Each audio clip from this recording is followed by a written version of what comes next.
Grüezi meine lieben Freunde, euer Lieblings-Manga-Schweizer ist wieder mal da mit einer neuen fetten Unboxing-Episode. Diesmal habe ich wieder passend an. Das, was hier drin ist, ist da drauf. Das hier ist da drin. Denke ich jetzt mal, ich bin nicht zu 100% sicher, weil ich habe viele solche Pakete und ab und zu ist es ein bisschen verwirrend, weil ich zu viel bestellt, immer bestellen und dann einfach so lassen und nicht unboxen jahrelang und dann alles vergessen. Dieses habe ich glaube im November war das, im 24, habe ich nach einer langen Zeit wieder mal Neon Genesis Evangelion durchgesuchtet. Ich weiß, als kleiner Junge, irgendwann in den 90ern, habe ich das mal geschaut und ich war so voll verwirrt. Vor allem wegen dem Ende. Ich weiß, Neon Genesis Evangelion ist ja eigentlich Kult, das ist wirklich ein Masterpiece. Ich hatte es geil in Erinnerung, aber es war so dieser What the fuck Hintergedanke, so was habe ich hier eigentlich jetzt gesehen? Und jetzt gibt es ja auf Netflix, ne? Habe ich nochmal durchgesuchtet und am Schluss hatte ich genau das gleiche wieder gedacht. What the fuck habe ich mir jetzt hier gerade angeschaut? Weil dieses Ende ist so verwirrend. Irgendwie hat es so eine tiefere Bedeutung, man soll da interpretieren und bla bla bla. Habe ich nicht so gerne, da muss ich zu feste Hirnzellen anstrengen und so, weil ich weiß ja nicht, was der Künstler sich dabei dachte. Irgendwie hat er ja das geschaffen, um seine eigene Psyche darin wieder zu spiegeln, zu präsentieren oder was weiß ich. Auf jeden Fall habe ich gesehen, dass es dann noch den Film gibt, The End of Evangelion und dann war ich glücklich. Das war ein geiles Ende. Es gibt ja noch die neueren Filme, so Remakes und so, quasi in einem anderen Universum. Diese habe ich leider noch nicht gesehen. Ich weiß auch nicht wo, vielleicht müsste ich die irgendwo streamen, mal gucken. Aber wie es bei allem so ist, wenn ich etwas geil finde, bin ich immer sofort gehypt. Und was ist das nächste, was man dann macht? Figuren bestellen. Das ist meine Krankheit. Was willst du machen, ne? Als erstes musste ich es natürlich zeichnen. Seht mal her.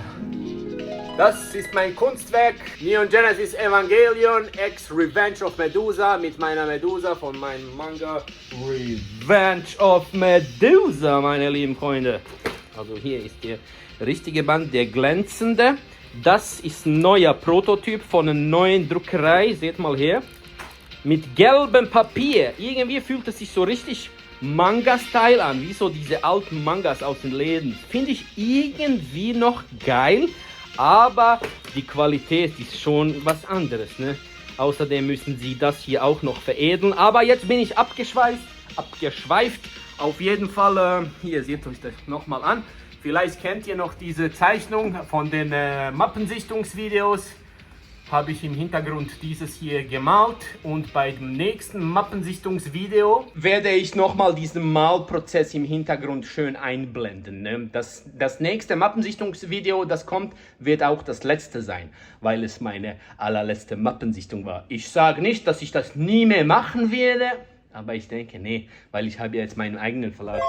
Und darum dachte ich, weil die letzte Episode mit dieser wunderschönen Alita Life-Size Bust so gut angekommen ist und ihr das voll gefeiert habt, hätte ich echt nicht gedacht, dass das so gut ankommt, die wunderschöne Alita. Guckt euch sie an, Mann. Ein Augenschmaus. Darum dachte ich, machen wir gleich nochmal ein fettes Unboxing-Video und diesmal mit dem EVA 01 von Neon Genesis Evangelion. Natürlich wieder von Big Bad Toy Store. Hier könnt ihr mal abchecken. Sehr geile Figuren. Checke ich jeden Tag vor dem Pen.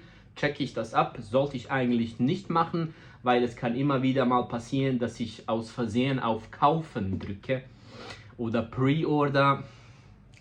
Nicht sehr gesund, weil Portemonnaie immer weinen. Okay, so. Machen wir mal auf. Ich hoffe, es ist auch hier da drin, der EVA 01. Wäre lustig, wenn jetzt was anderes drin hier wäre. Ist es?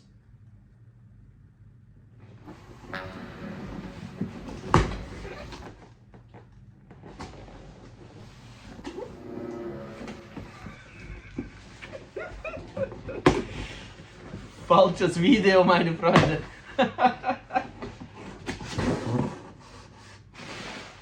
Holy shit!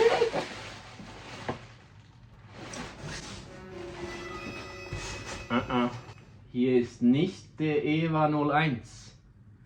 Aber komm, ich zeige euch jetzt trotzdem, was hier alles drin ist. Etwas sehr, sehr Geiles. Also das, was hier drin ist, wollte ich eigentlich für ein anderes Video aufsparen, aber...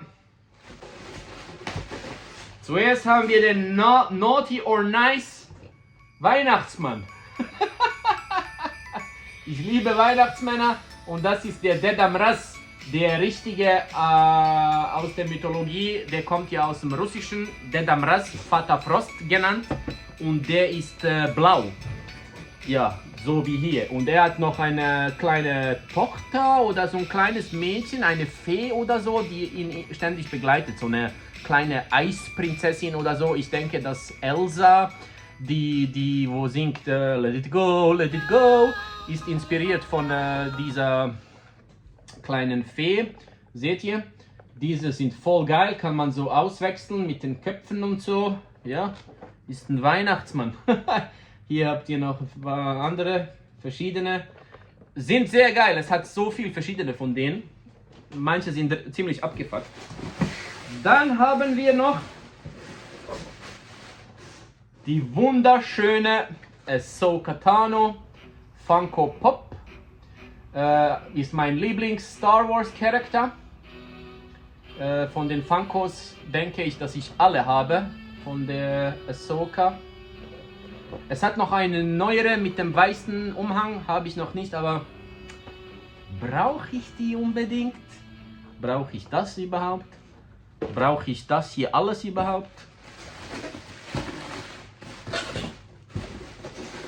So, jetzt sind wir total abgedriftet vom Thema, aber das, was mir noch fehlte, meine lieben Freunde, ist Umbreon. Nachtara. Hatte ich noch nicht, fehlte mir noch in meiner Collection. Jetzt habe ich alle Evolutions. Hübsch, hübsch, hübsch. Und dann nochmal was, das weiß ich nicht. Was ist das? Die habe ich ja total vergessen. General Syndulla. Hera Syndulla. Sie heißt so wie meine Hündin. Hera, Jessie. Hera. Ich zeige euch die andere Hera. Bitte, bitte, bitte, bitte, hallo, ciao. Auch das ist Hera. Ja, Hera Syndulla finde ich auch geil. Ist auch nach Ahsoka, nach Ahsoka ist der Scout Trooper mein Lieblingscharakter. Übrigens haben wir hier hinterher, seht ihr, hier ist auch nochmal eine große Ahsoka, die ich auch noch filmen will. So, und jetzt der Highlight hier. Ich bin Fan von so vielen Sachen, aber mit dem hier bin ich aufgewachsen als kleiner Junge, hat mich sehr, sehr traumatisiert das Ganze, aber bis heute habe ich das Ganze nicht vergessen und das ist Resident Evil. Und hier haben wir Ada Wong. Hier hinten seht ihr vielleicht Claire Redfield. Das ist von den gleichen, aber eine sexy Ada Wong von Resident Evil 2 Remake. Diese spare ich mir auf für nächstes Unboxing-Video. Schnell dieses Verstecken wieder in die Box. So, und jetzt die Frage der Fragen. Wo ist EVA 01? Es könnte natürlich auch hier drin sein. Aber ich bin mir nicht sicher. Ich hatte das Paket irgendwie schwerer in Erinnerung.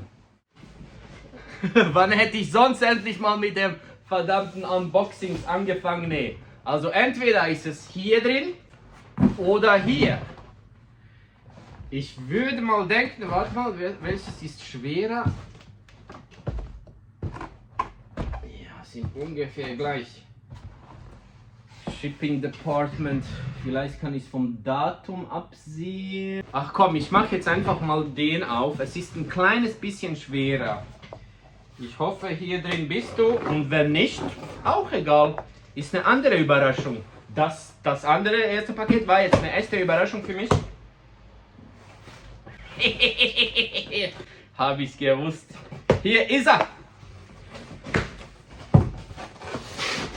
Na na na na na na na na na na na na na na na na. La la la la la la, meine lieben Freunde, guckt euch das an hier.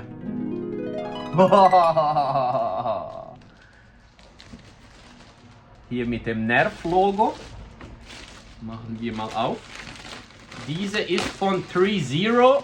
Ist, ich glaube, letzten Monat ist das rausgekommen. War auch eine Pre-Order. Knapp 3 Monate habe ich dafür gewartet. Guck mal, dieses geile Artwork hier. Riecht nach neu. Hier auf der Seite auch so Logos mit Schrift.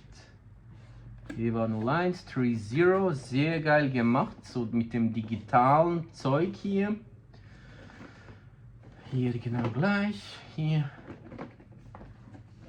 Okay, dann, oh.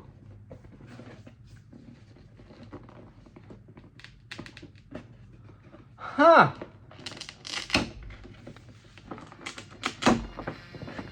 Ready?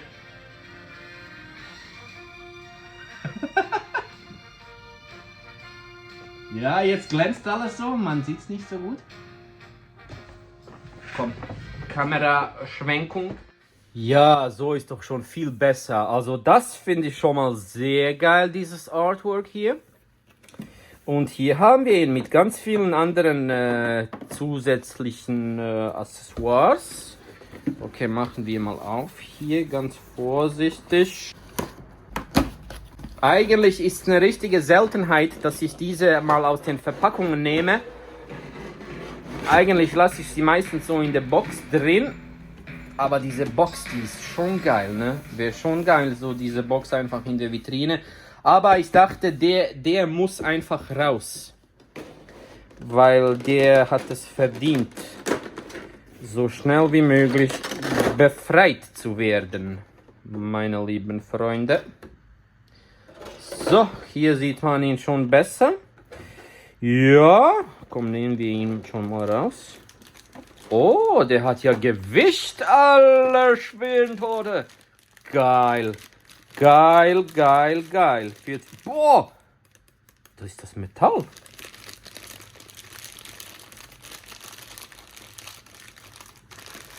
Yeah. Wow. Voll geil, Mann. Ah, den Kopf. Hier hat es noch einen Ersatzkopf. Ach komm, ist hier ein bisschen unscharf, ne? Den Kopf kann man so wegnehmen. Ich hoffe, ich mache jetzt nichts kaputt. Das Plastik wegnehmen. Geiler Kopf. Yes. Dann diese Plastik hier Dinger. Weg mit dir. Was ist denn los mit dir? Das ist mein Ruf, der kaputt geht, nicht deiner. Hauptsache Alessio geht gut. Ah, okay, so. Oh, hier gibt es noch so. Oh, so richtig schön geschützt das Ganze. Die Schuhe. Okay. Oh, fuck, no. Oh, ich wusste es, dass jetzt irgendwas abfallen muss. Seine Schuhdinger hier. Okay, ziemlich unstabil. Aber der ist ja auch nicht zum Spielen, sondern zum Hinstellen. Okay, er ist schon mal sehr, sehr, sehr beweglich. Finde ich richtig schön in der Hand. Also das Material, es ist irgendwie so metallisch. So ein fettes Hartplastik oder Resin oder was auch immer das ist. Hier auch sehr beweglich. Sehr, sehr, sehr schön detailliert. Ich wusste gar nicht, dass der hier so einen Pimmel hat. Interessant. Der Kopf sieht geil aus. Also es sieht wirklich 1:1 wie aus dem Anime. Oh, den kann man sogar aufmachen hier, den Mund. Geil, geil. Ja, sehr beweglicher Kopf. Hier, diese Dinger sind auch beweglich hier. Kann man so nach unten schieben, richten. Von hinten. Oh, sehr geil. Ich finde das voll geil. So diese Panzer hier, so schlangenmäßig irgendwie. Oh, hier kann man auch. Oh, diese sind alle beweglich. Voll geil, Mann. Voll geil. Also zum Positionieren und so. Richtig geil. Dann haben wir hier noch eine fette Knarre. Nice, nice. Ziemlich leicht und Plastik. Aber geil. Ja, ist cool. Ich denke, die sieht auch so aus. Ich habe es nicht so genau in Erinnerung. Was ist das? Irgendwie so ein Zusatzding. Keine Ahnung, wo das hinkommen könnte. Vielleicht bei der Knarre. Irgendwo. Ah, ist das vielleicht die Knarre, wo er diesen fliegenden Engel, dieses Dreieck, glaube ich, diese Pyramide gekillt hat, wo es die hier so voll aufgeladen haben irgendwie. Und dann... Okay, dann haben wir hier ein fettes Butterfly. Klappmesser, wo nicht aufklappbar ist. Ah doch. Yeah. Fokus, Fokus.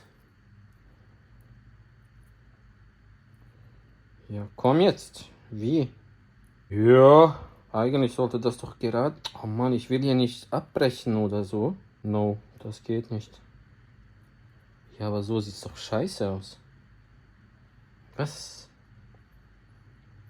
Okay, lassen wir das mal auf die Seite. Ah, hier ist nochmal das Messer. Aber aufgeklappt. Also eins ist runtergeklappt und eins ist aufgeklappt. Cool. Dann haben wir hier irgendwelche kleinen Stäbe.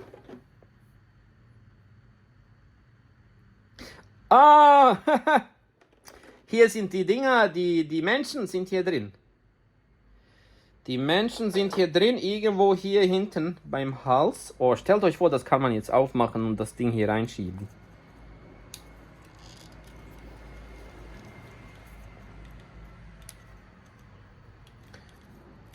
Nee. Okay, ich will jetzt nicht zu fest daran ziehen, weil sonst mache ich das auch kaputt. Will ich nicht. Dann haben wir hier noch so irgendein Ding. Ah, das ist sein Stecker zum Aufladen. Und dann ist er hier so am Strom quasi befestigt. Die schon mal einen Tesla gefahren sind, die kennen so ein Ding. Und ist das hier dieser Stab, dieser Amongus, wie heißt der, Longinus? Ah ne, ich denke, das ist einfach so ein Kabel. Okay.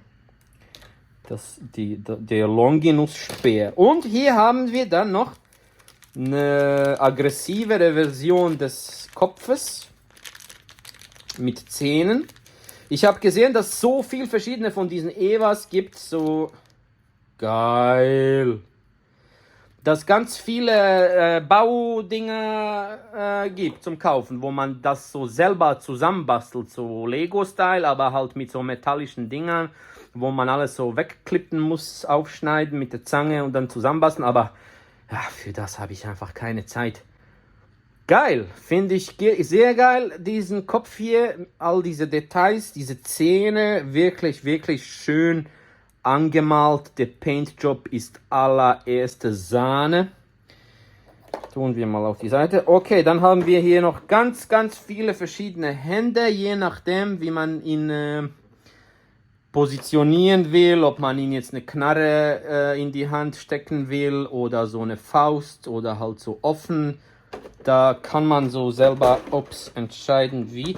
Na, hier gibt es ja noch eine fette Base. Aller Schwede. Was haben wir hier? Falls ihr das hier durchlesen wollt auf Japanisch, dann drückt jetzt Pause.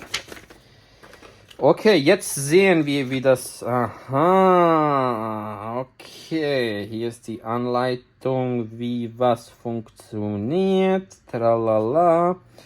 Hier ist die Base, die man auch so zusammensteckt hier. Bewegung, so Gelenke. hier sieht man die verschiedenen Köpfe, wie man die auswechselt. Aha, dieses Teil hier. Was? Das Messer kommt hier rein? Hä? Ach so, ja cool, Mann, ey. Was?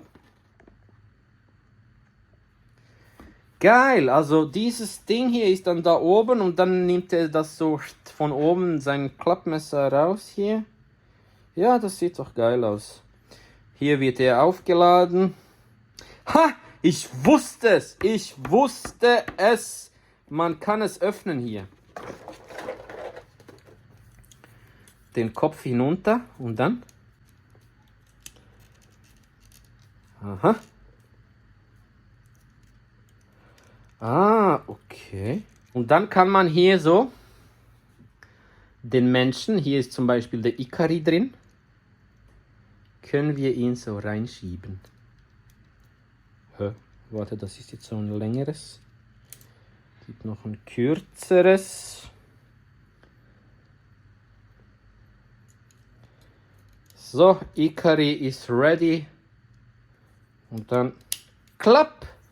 Und jetzt ist Ikari da drin. Geil. Geil. Das ist jetzt wirklich eine sehr geile Funktion. Geiles Detail. Finde ich geil. Jetzt einfach so zu wissen, dass jetzt Ikari hier wirklich drin ist. Okay, was gibt's noch für interessantes Zeug? Aha, okay, hier diese kann man so umherschieben. Ah, okay, einfach links, rechts. Dieses auch, 360 Grad. Ja, das checke ich jetzt nicht. Aha, dass es hier nicht berührt und so. Dieses ist auch beweglich. Okay, hier sieht man noch schön den anderen Kopf. Okay, jetzt mal dieses hier aufbauen.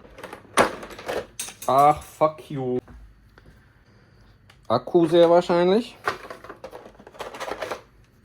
Und dann hier so ein Ständer. Das ist sehr, sehr, sehr leicht und so fühlt sich ein bisschen billig an.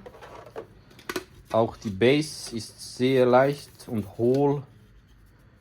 Aber okay, es erfüllt den Sinn und Zweck. Sehr schön detailliert ausgearbeitet hier. Das steckt man dann so rein hier. Dieses Teil kommt hier da rein.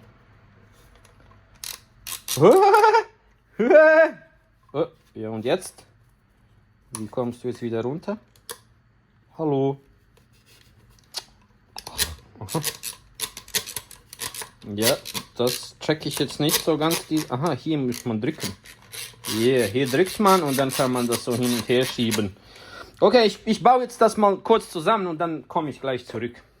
So, das hat jetzt gedauert. Ich war circa eine halbe Stunde fast dran. Jemandem hinrichten und so hinrichten. Oder wie man dem sagt. Hier mit der fetten Knarre.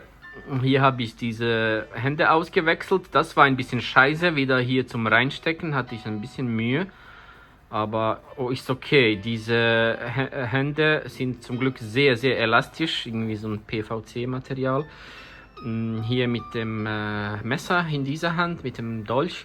Das obere Ding da, wo so das Messer runterhängt, habe ich jetzt mal sein gelassen, weil eigentlich ist das so, ja, dass hier das Messer rauskommt und dann nimmt er es raus. Also entweder ist das Messer in der Hand oder es ist hier oben oder gar nicht vorhanden. Und ja, hier mit der Waffe dachte ich, das sieht cool aus. Hier den Kopf habe ich auch mal so hingestellt. Jetzt, ja, ich habe ihn jetzt so ein bisschen positioniert. Ist sehr geil, sehr schön beweglich, auch sehr detailliert. Also finde ich echt ein echter Hingucker hier, so. Richtiges Schmuckstück. Finde ich schon sehr geil.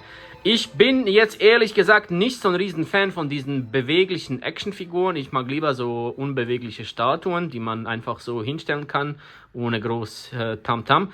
Das Ding da hier, das Kabel, finde ich irgendwie sinnlos. Hier ist es und ich weiß jetzt nicht, wo ich das hier irgendwo reinstecken soll oder kann. Ich habe jetzt einfach mal hier so gelassen. Ja, irgendwie Es hat ja auch noch so ein separates Teil von dem hier, kann man ihm so reinstecken und dann ist der einfach ohne Base mit dem Kabel irgendwo am Boden. Finde ich jetzt ein bisschen sinnlos, das hätten sie vielleicht ein bisschen besser regeln können oder vielleicht bin ich einfach zu dumm dafür und ich weiß nicht, wo reinstecken dieses Kabel hier, aber macht ja nichts. Wenn man ihn hier reinstecken will, hier ist so der Akku, ne? Und er biegt sich ein bisschen nach vorne. Aber es sieht schon cool aus, so mit der Pose, so in Angriffsstellung, in Angriffsmodus. Finde ich geil, also es ist wirklich eine geile Figur zum selber positionieren, wenn ihr spielen wollt, wenn ihr damit Szenen nachspielen wollt aus dem Anime, dann könnt ihr das gerne machen. Würde ich jetzt nicht. Ich bin nicht so der Spieler mit den Figuren. Ich habe das Gefühl, ich hatte noch so ein Ersatzhorn, dass dieses Horn abgefallen ist. Und ich finde es jetzt nicht mehr. Und dann war zum Glück noch so ein Ersatzhorn in einem Plastikbeutel. Jo. Wenn ihr wollt, könnt ihr das auch so umtauschen. Den Kopf, diesen finde ich besser hier. So neutral. Ein bisschen mehr Licht hier. Seht ihr? Finde ich echt geil. Doch. Ich glaube 150 € habe ich dafür bezahlt. 160, 170 so ungefähr.